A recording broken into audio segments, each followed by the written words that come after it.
everyone. Welcome once again to Economics Class Standard 10. In the previous video, I introduced commercial banks to you. So let us continue with the topic today. So in the previous video, we discussed the definition of commercial banks. So we know that commercial banks are, they perform the function of accepting deposits and granting loans. So these commercial banks are credit institutions. They are joint stock companies. So let us just, before we proceed further, I would just like to recap whatever has been done in the previous video, or rather it is a class, right? So these are the features of commercial banks that we had discussed in the previous class. Now commercial banks play a very important role. They are instrumental, or they are rather we can call them as a backbone of internal trade. Now they are dealing in money, so it's like they are called credit institutions. Credit implies trust. Okay, bankers trust the customers, customers trust the bankers, and that is why money is bought and money is lent with a bank. All right. Now banking is actually a relationship-oriented activity. Okay, why are we calling it as a relationship-oriented activity? It's because of the trust that exists between the, or rather I would say the trust which is placed by the customer on the bank. All right, so it's like that. It helps in there is that give and take relationship between the bankers and the customers. So that is why banking is a relationship-oriented activity. Now to come back to our features of commercial bank, as we have already said, it deals in money because banks are credit institutions which mobilizes the savings of the general public and then channelizes the same towards some productive purpose. Okay, now banks are, again I'm repeating it, they are credit institutions with a profit motive. In the previous session, I also mentioned to you that they are all joint stock companies. They are run or managed, okay, and managed by a board of directors. Okay, and again here it's a unique financial institution that creates demand deposits which serve as a medium of exchange. Okay, so this feature of commercial bank is emphasizing on, okay, it is emphasizing on accepting deposits. Banks are mobilizing savings. How are they mobilizing savings? They are offering different types of deposits. Okay, so we have already discussed that in the previous video. There is this fixed deposit, there's current deposit, okay, there is saving deposit, recurring deposits, and especially current deposits here, they are operated by businessmen and merchants or traders, industrialists, etc. Okay, and there is no what shall I say, no restrictions imposed on current account, because businessmen need money time and again. Umpteen number of time they deposit money, umpteen number of time they are withdrawing money from the bank, and they are also, and businessmen also need money need financial assistance from the bank, so they are also borrowing a lot of money from the bank. So the current account is like a medium of exchange, because whenever a businessman is applying for a loan, that money, when it is sanctioned, it is directly credited to his account. Okay, and then he can withdraw it from the account. So that is why it is said that current account, or rather it is alternately it is also known as a demand deposit. It serves as a medium of exchange, and commercial banks, they are instrumental in internal trade. So they are dealing with the general public. So with this recap of the features of commercial bank, let us proceed further with the lending function. I am not repeating the accepting function because it's there in the previous video. You can refer to that. Alright, let's move on to the next one. The lending of money. Fine. This is another important function which a commercial bank is performing. Making short-term loans and advances. Yes, business cannot thrive without adequate influx of money. Businessmen need money at every step.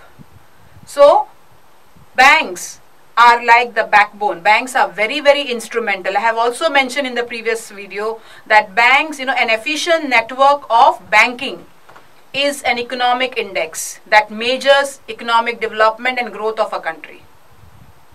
Okay, So short-term loans, banks make short-term loans. Short-term loans are for a very short period of time, maybe 6 months, or latest for a like latest they have to be repaid by within a year.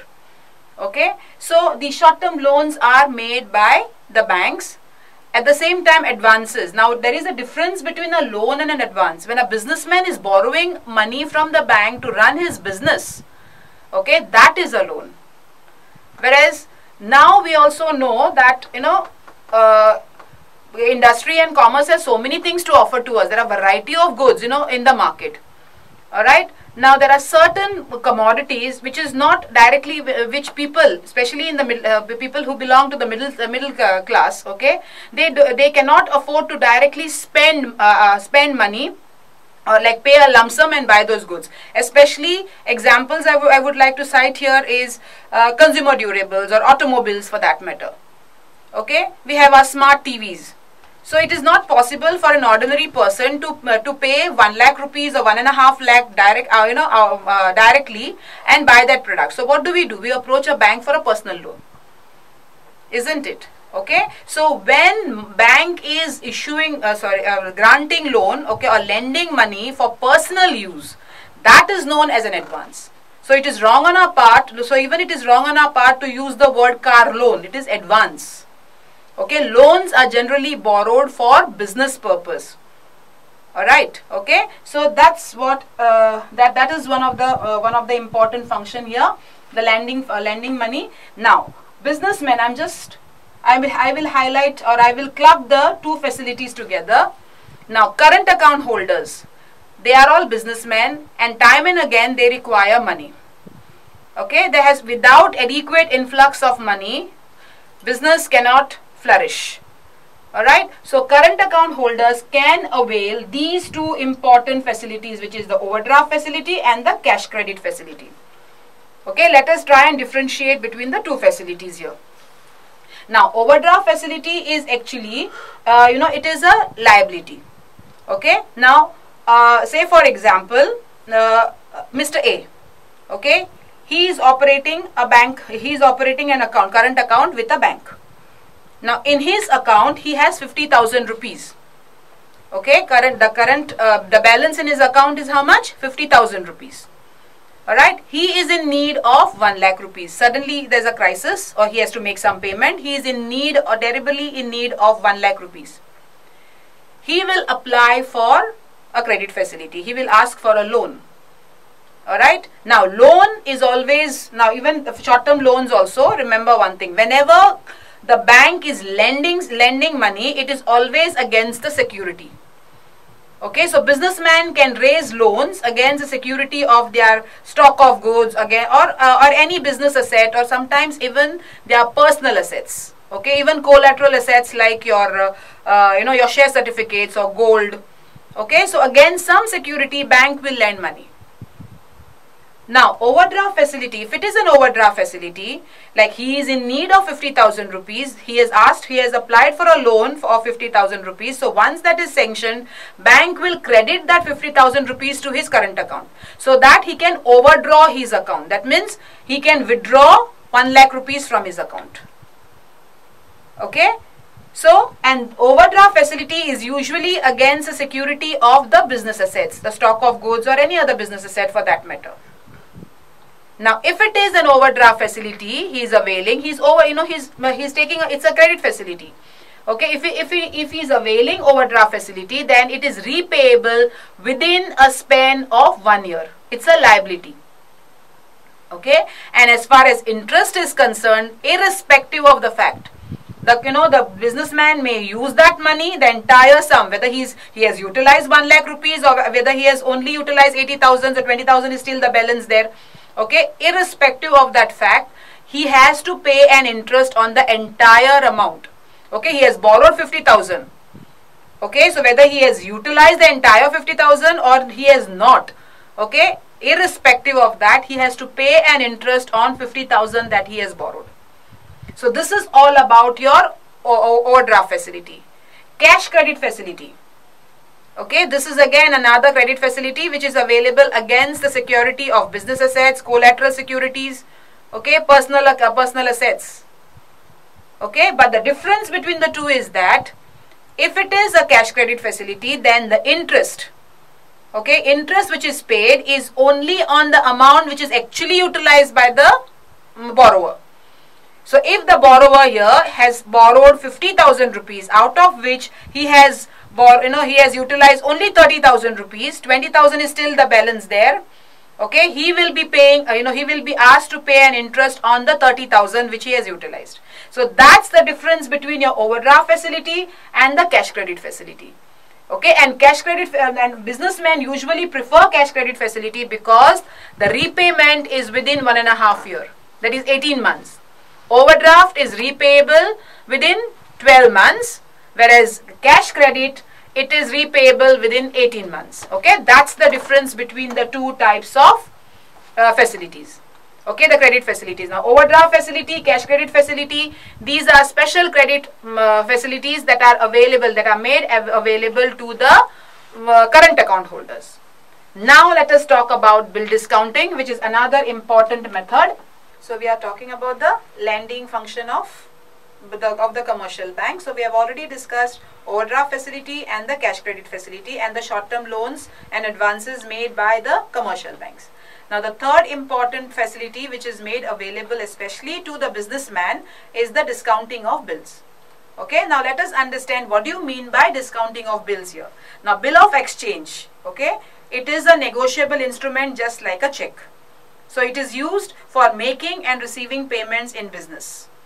Alright, now let's not get into the definition of it, only let us understand the different types, okay, and how bill is discounted.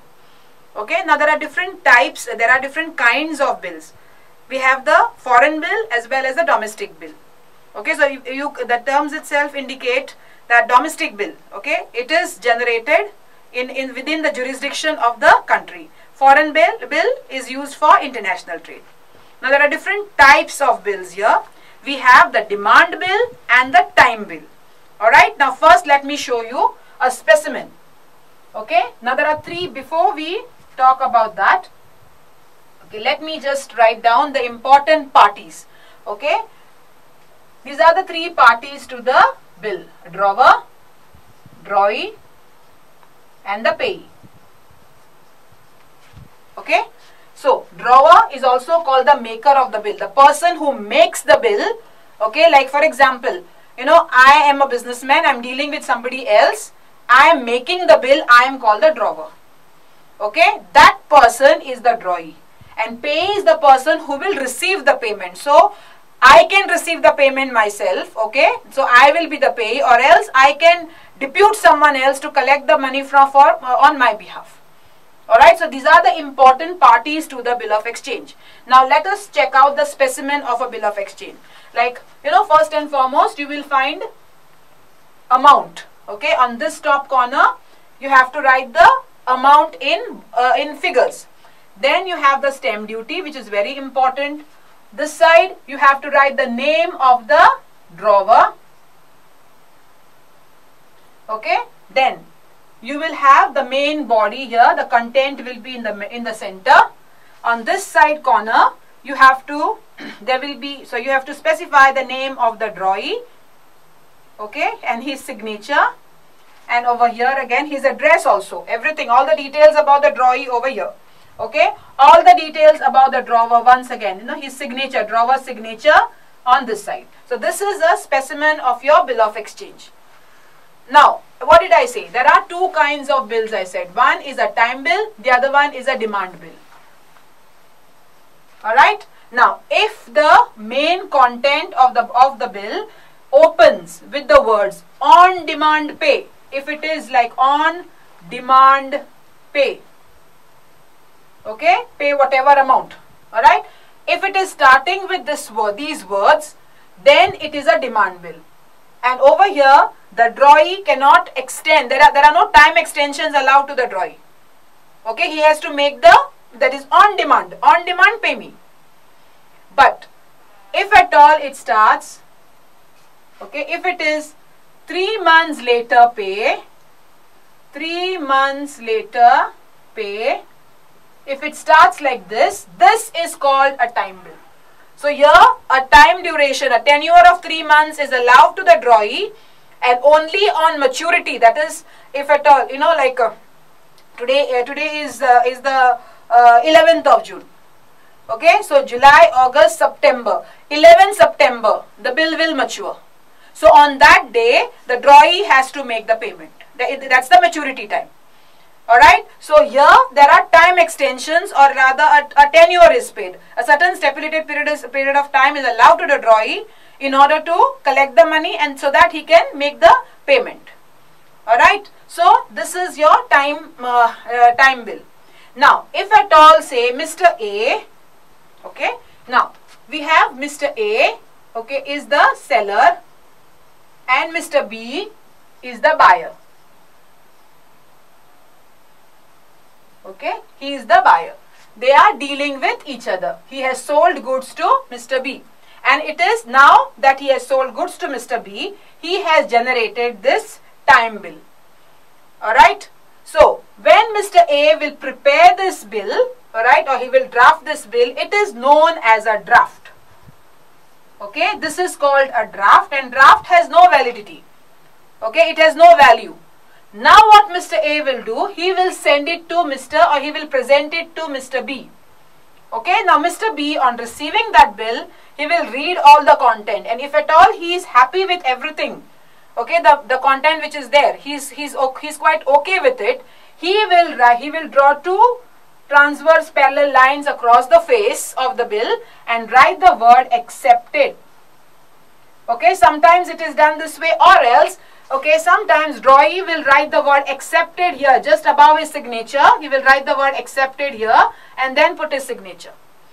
Okay, and then this accepted bill. So now this is called as an acceptance, and acceptance has lot of value. It is like a collateral security. This is just like gold.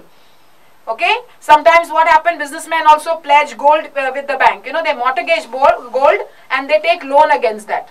Gold is a collateral security. In the same way, now this acceptance has lot of weightage, lot of value. Alright, so this is called as an acceptance, and acceptance is completed only when B will return the bill to Mr. A. Okay, now that Mr. A is in possession of this bill, alright, he cannot force B in between. Okay, before the expiry of the bill, he cannot force B to pay the amount. B, he can only present that bill to Mr. B on the maturity date. Then like today if it is generated, okay, then 11th of September is the maturity date. But in between, say for instance somewhere in between in July or August, suddenly he is caught up in a financial crisis. Okay, he is urgently in need of some money, and say for instance this bill is for 1 lakh.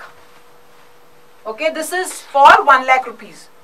Okay, and A is also in need of 1 lakh rupees. Now he cannot ask Mr. B, or he cannot force Mr. B to make the payment. So what he can do, he has the acceptance with him. Okay, this is a collateral security. It's it's valuable. Okay, so Mr. A will go to the bank. He can approach his bankers. He can keep this bill as a security, and against the security of this bill, he will raise a loan. Okay, bank will grant him a loan of 1 lakh rupees. Now it's not going to be exact 1 lakh, because bank will also deduct their commission. So somewhere around 98,000 odd number. Alright, so some commission will be deducted, but at least his need is met. And then when Mr. B, when the bill will mature, okay, that is now in the example that I have given you here is 11 September. Today is 11th of June. Okay, so on 11 September, bank will present it for payment to Mr. B. Okay, this bill will be presented to Mr. B by the bank, and Mr. B will pay that amount to the bank, and in this way the loan is settled. Okay, in this way bank will try to clear the loan. I hope I have made myself clear here. So this is the bill discounting facility. So just like gold, bill of exchange, which is a negotiable instrument, okay, like a check, alright, okay, can be used to raise credit. So we have already discussed bill discounting. Now the next important function, lending money or granting loan function is money at call or very short term loans. Okay, now money at call, they are also called as demand loans because they are repayable on demand. Now these loans, they are usually granted, or they are usually granted by one bank to another bank. Okay, and these loans are for a very short period of time, which could be either one day, it could last for 1 day or for 14 days. Alright, and they are repayable on demand. I am repeating that once again. They are repayable on demand, so they are also called as the money at call or demand loans. Alright, now next is your credit creation. Now we have been always emphasizing on the fact that commercial banks are credit institutions. So what are their functions? We are discussing the primary functions at the moment. We have already discussed accepting deposits. We know that banks are offering different deposits so that they are able to mobilize the money of the general public. And this mobilized savings of the general public is then utilized by the bank for making loans, loans to the poor and the needy, to the businessmen, and or rather we can say that money is used for accelerating capital formation. Isn't it? Okay, so that is called as, that accepting of deposits, granting of loans, so that helps in the circulation. So this is helping the money to circulate. Alright, so that is called as credit creation or credit expansion also we can call it. Like businessmen, okay, basically it is with regards to your business. Now all businessmen, they operate their demand deposits or their current accounts. So whenever they are in need of money, so they will deposit money in their account. Alright. But at the same time, whenever they are in need of excess funds, they borrow money from the bank. And now since the account holder is holding an account with the bank, they are not directly taking the money from the bank. Bank will deposit that money in the current account. So whenever a person wants to borrow, bank will make that person to open an account. And then that money is it is credited to the account. Okay, so in this way, so the amount which the bank is crediting to this person's account or to the borrower's account, it is like a secondary or a derivative deposit. Okay, it is like a derivative deposit. Okay, so that is called as your credit creation or credit expansion. I hope I have made myself clear here. So these are the different ways or different methods of lending money. Now let us understand what are the various advantages of operating a bank account. Okay, advantages of operating a bank account: develop saving habits. I don't think you need explanation here. It is understood.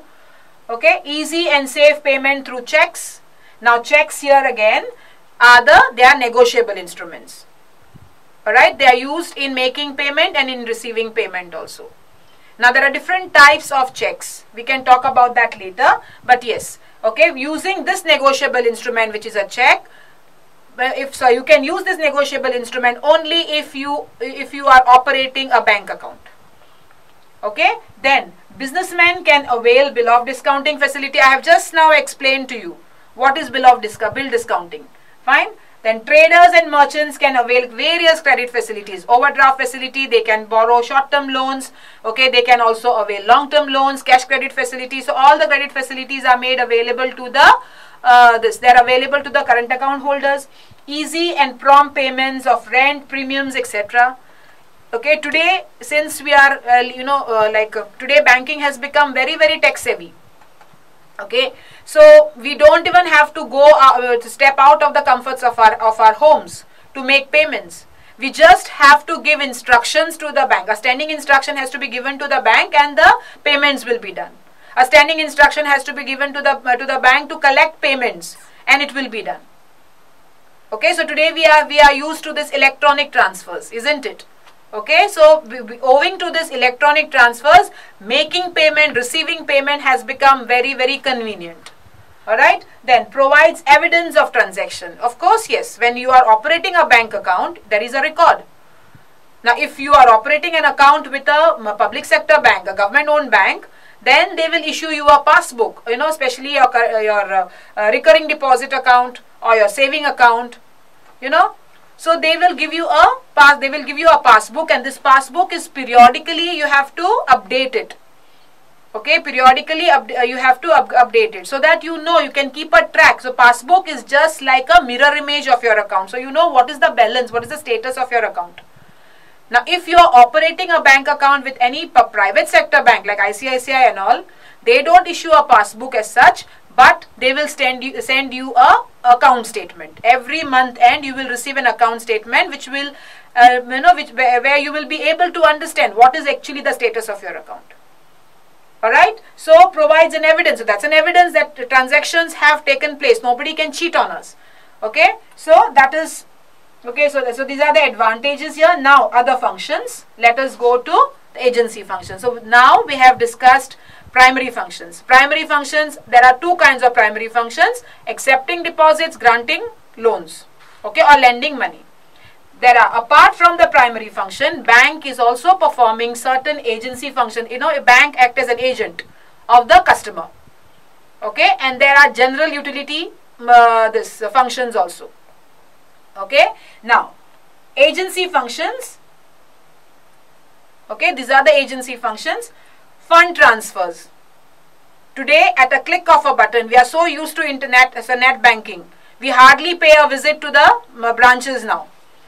Okay, everything, money is transferred. So you just have to download the app and you can do whatever you want. You can make payments, you can receive payments, you can transfer money from your account to somebody else's account. You know, it could be from one account to another account in the same bank, or sometimes it could be like two accounts in different banks. Alright, so easy money transfers.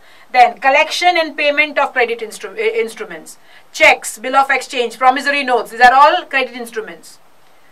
So as an agent of the customer, bank takes the responsibility of collecting payments and crediting it to the account holders this account. Okay, then collection of dividends. So today we have something called, like, especially the private sector banks. Okay, they are also performing the functions of a merchant bank. Commercial banks are also performing the function of a merchant bank. Alright, so they have these dematerialization facility. If at all a person is not so well versed with shares and securities, but yet he has some interest, okay, what he needs to do, sometimes we are also time impoverished. We don't have the time to keep a track of the, or rather I would say that we don't have time for intra trading. Okay, so you just have to submit all, hand over your share certificates to the bankers. Open a dematerialization account, okay, and you have to be a current account holder, and then the needful will be done. Bank will help you, okay, to buy shares, to sell shares. They will see the convenient time, which is the right time. This is now during this COVID period, market is down, so this is the right time for buying shares. Okay, so bank will do that for you. Even your dividends, they will collect your dividends, it will be credited to your current account. So that is an agency function. Then sale and purchase of securities, I have already spoken to you just now. Okay, trustee and executors. They also act as trustees.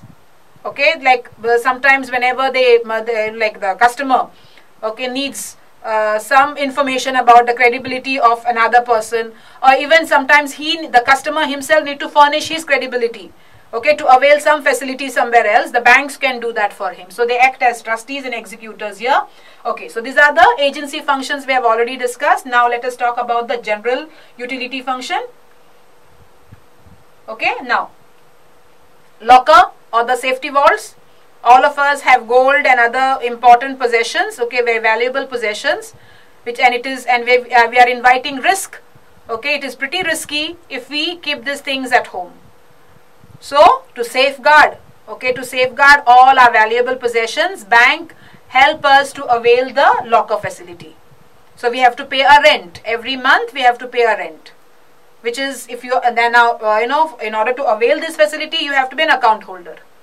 So that money is directly deducted, okay, from your, it is directly debited from your account. All right. So locker facility, then check facility. Okay, check is an instrument. It's a negotiable instrument, as I have already mentioned to you. It is used for making payments and receiving payment. Okay, there are different types of checks. Now there are three parties to a check. You have a drawer, drawee, and the payee, just like the bill of exchange. But there is slight difference here. Drawer is the person who's writing, who's drawing the check. Okay, drawee is the bank. Okay, who is, the drawer is instructing the bank. Now, if I am operating an account with UCO Bank, okay, whenever I write a check, I am instructing UCO Bank to make only that much of amount. Okay, make payment of that much of amount to the customer, to the person whom I am supposed to pay. Alright, okay, and then the payee. Payee is the person who is supposed to receive the payment. In the yesterwhile years, when there was no ATM card or no debit card, credit card, okay, so if at all a person, like if I wanted money for some personal use, I had to draw a self check. Okay, I had to write my own name there and then collect the money from the bank. Okay, that this facility is what shall I say? It has become obsolete now because we have ATM cards. We hardly use checks. Only businessmen do it now. Okay, for personal use we hardly use it. So check facility. Now again, checks are of two types. We have open checks. There are cross checks. Open checks, because they are called open checks because they are presented for payment at the counter, and they are more open to risk. Okay, so under open checks we have the bearer checks and the order check. Okay, bearer check is, as it is said, anyone holding the check. Okay, bearer is what? Somebody who's holding the check. Anybody it could be, even a fraud. So if at all a bearer check is encashed by a fraud, okay, a third person, you cannot hold the bankers for making the payment to a wrong person. Whereas order check, yes, you can do that. Okay, cross checks. Cross checks are, you know, two parallel transverse lines are drawn on the left hand top corner. Sorry, on the right hand top corner of the check, with or without some words. So that is called as a cross check, and cross checks are more safer, they are more convenient as compared to open checks because the banks deal with it. You cannot encash them at the counter. Okay, so this is the check facility. Letter of credit.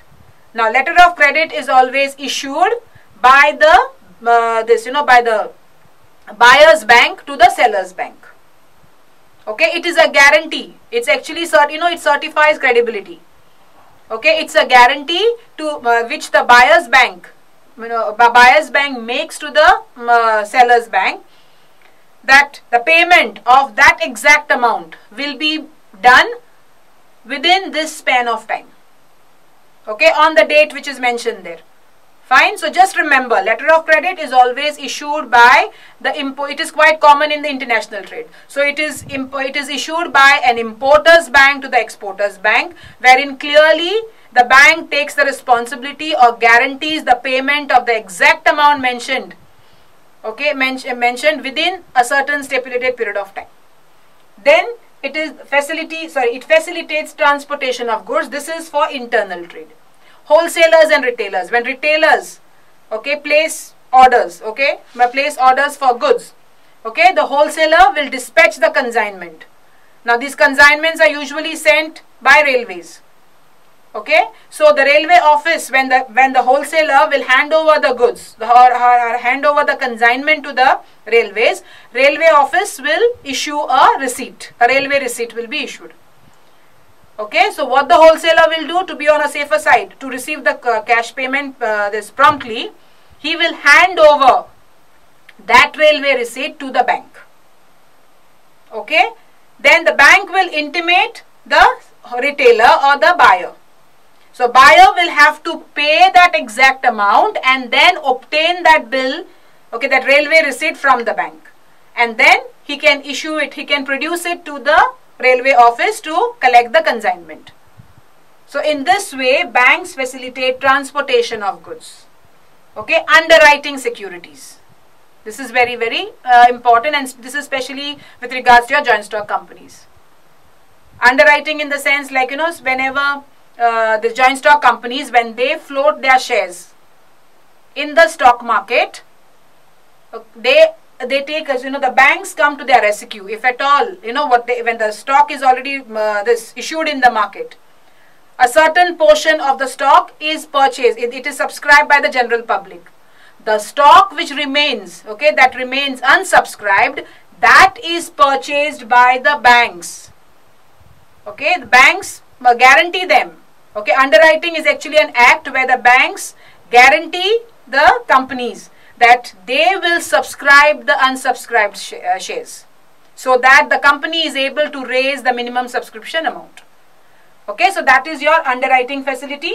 Then collection and publication of statistical data. This is very important. They have to, like all the banks, they have their annual general reports. Okay, like Reserve Bank of India, which is central bank rather, but we are talking about commercial here. But yes, other banks also, they have to collect the data, okay, statistical data pertaining to banking and finance, and this has to be published in their bulletins, so that people who are working, who are functioning in the arena of banking and finance are updated about, with latest information. They are informed. They are well versed with what's exactly the situation currently in the banking area. Fine. And then we have dealing in foreign exchange. Yes. Okay. We also have commercial banks dealing in foreign exchange. They promote foreign trade. So this is all for today's session. Thank you so much.